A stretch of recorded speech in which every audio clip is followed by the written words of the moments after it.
She was hiding in his hayloft when the rain started. He said, "Come inside before you drown." Amos Driscoll found the footprints on a Thursday morning.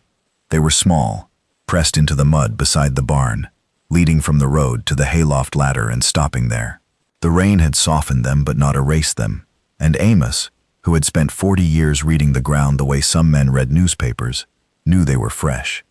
He also knew they belonged to someone who weighed very little and wore shoes that were too big. He stood at the bottom of the ladder and looked up. The hayloft was dark, the hay stacked in bales that he had cut and stored in August for the winter feeding. The rain was coming down in the steady, vertical way that Nebraska rain falls when it means to stay. "I know you are up there," he said. Silence. "I am not going to hurt you, but the roof leaks on the east side, and you are going to get soaked if you stay where you are. Come inside before you drown." More silence. Then a rustling in the hay, and a face appeared at the edge of the loft.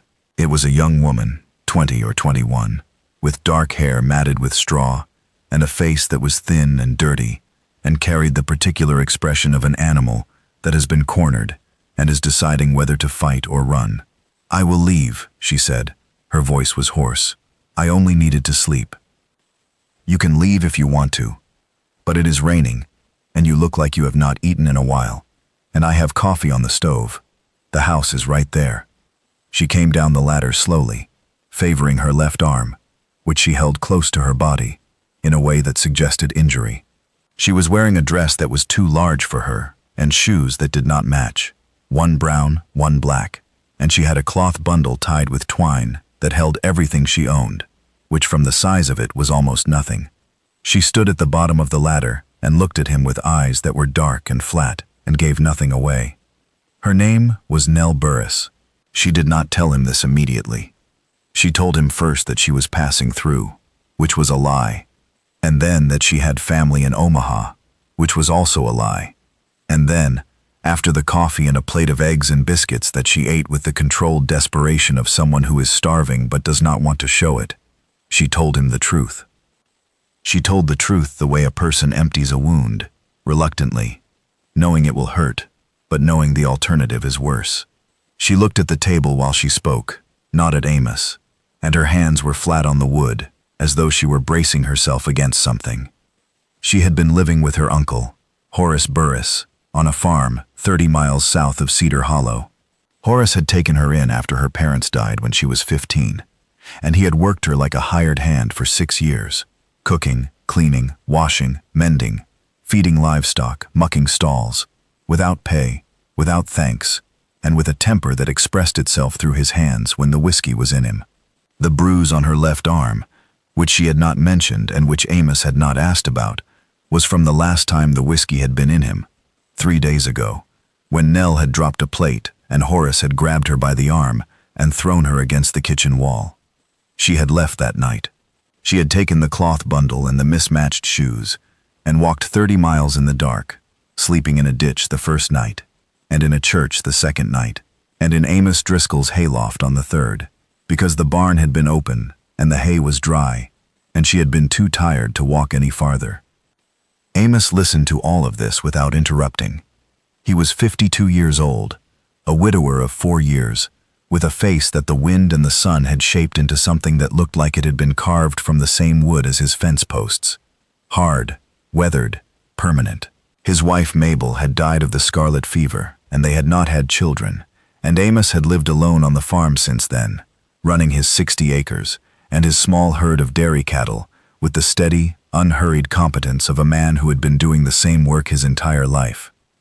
He looked at the bruise on Nell's arm.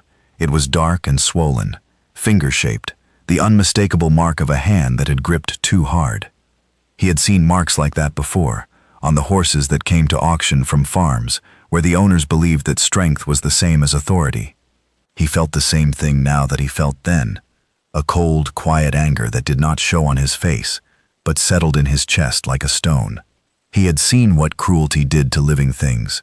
He had seen horses broken by men who confused dominance with training, their spirits crushed, until they moved through the world with their heads down and their eyes empty.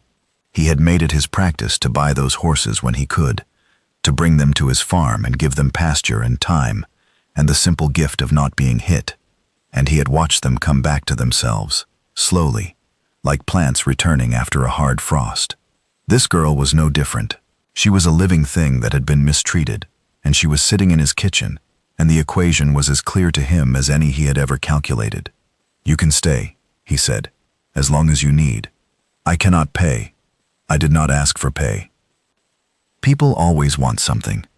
I want the east side of my hayloft to stop leaking. Beyond that, I want nothing."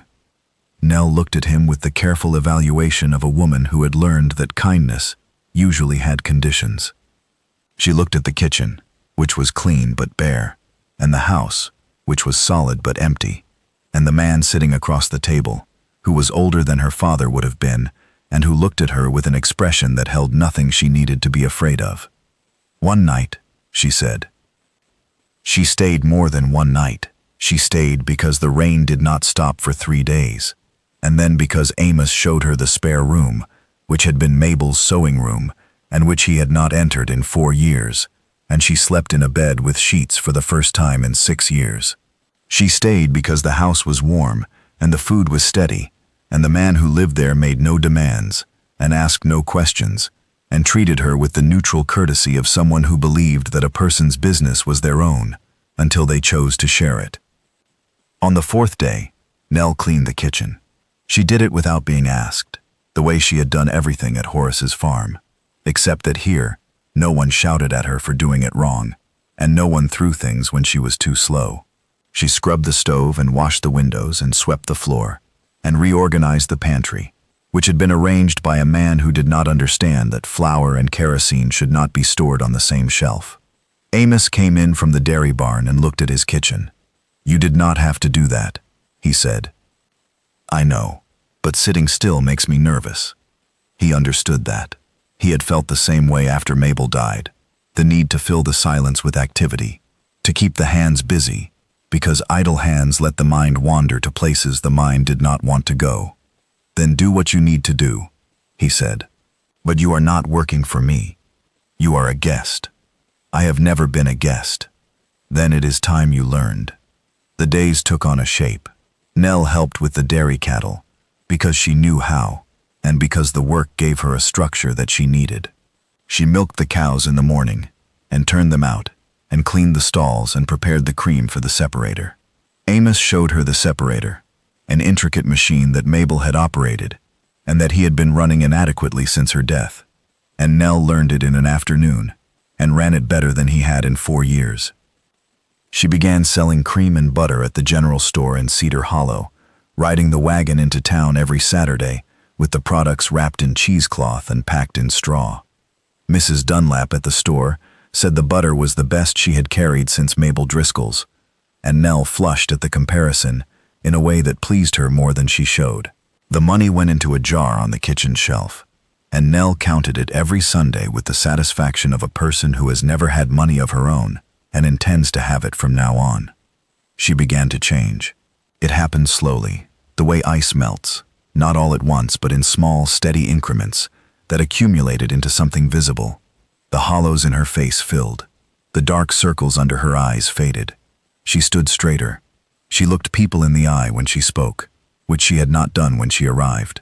She laughed once, at something Amos said about a cow that had a grudge against the milk pail, and the sound of it surprised both of them, a clear, bright sound that bounced off the kitchen walls like something that had been locked away and had just found the door open.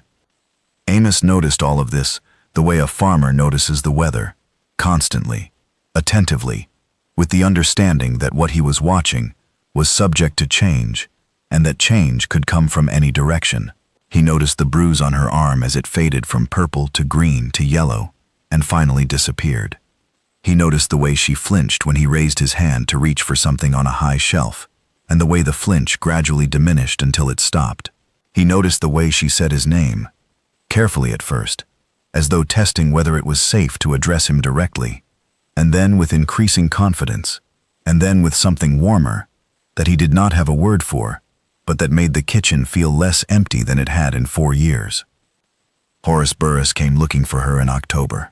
He rode up to the farm on a mule with red-rimmed eyes, and whiskey on his breath, and the proprietary anger of a man who has lost something he considers his property. "I am looking for my niece," Horace said, not dismounting. "She ran off 3 weeks ago." Amos stood on his porch and looked at Horace Burris. He saw the red eyes and the whiskey breath and the hands that were large and rough and shaped like the bruise that had been on Nell's arm. "No one here by that name," Amos said.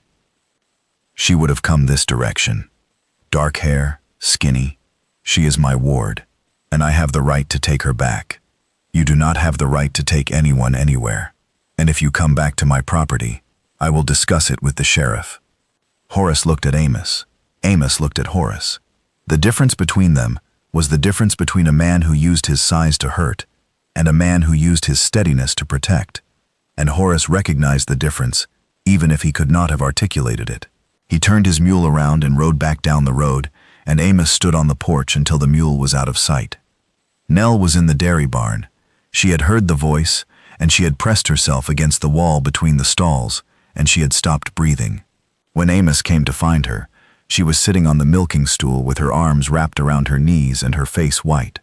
"He is gone," Amos said. "He will come back. He will not come back. And if he does, I will be here." Nell looked at him. She looked at the face that the wind and the sun had carved into something permanent, and the hands that had never touched her except to pass a plate or steady her arm when she slipped on the wet floor of the dairy barn, and the eyes that looked at her with a kindness so quiet and so constant that she had almost missed it, the way you miss the sound of a river because it has been there so long it sounds like silence. She thought about the 6 years at Horace's farm, the years of flinching and silence, and the careful management of a dangerous man's moods.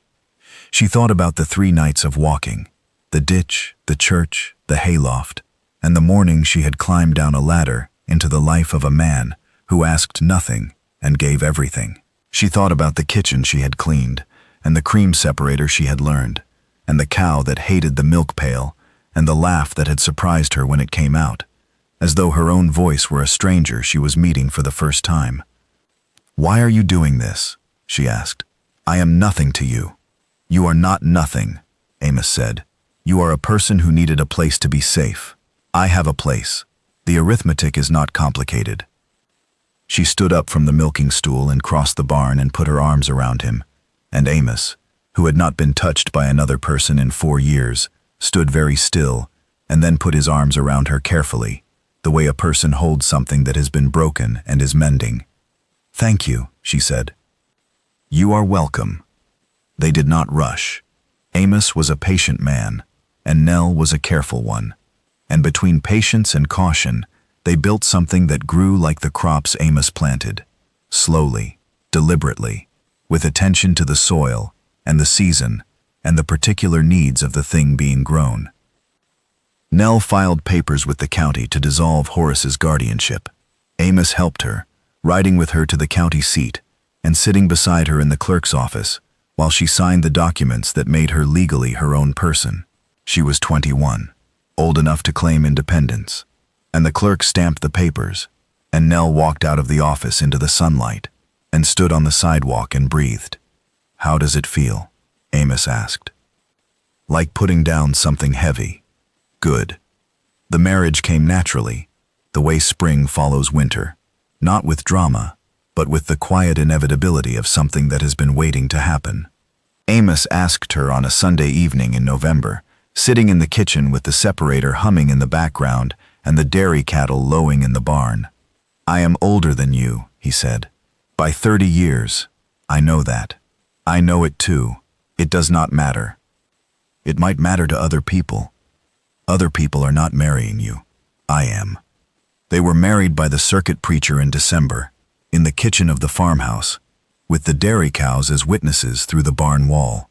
Nell wore a dress she had made from fabric Amos had bought her in town, and Amos wore the suit he had married Mabel in, which still fit, because he was the kind of man whose body did not change, and the ceremony was small and warm and exactly right. The woman who had been hiding in a hayloft became the woman who ran the dairy. The man who had been alone for 4 years became the man who set 2 places at the table, and the farm that had been quiet, filled with the sound of someone laughing in the kitchen, which was the sound Amos had missed most, and had not known he was missing until he heard it again.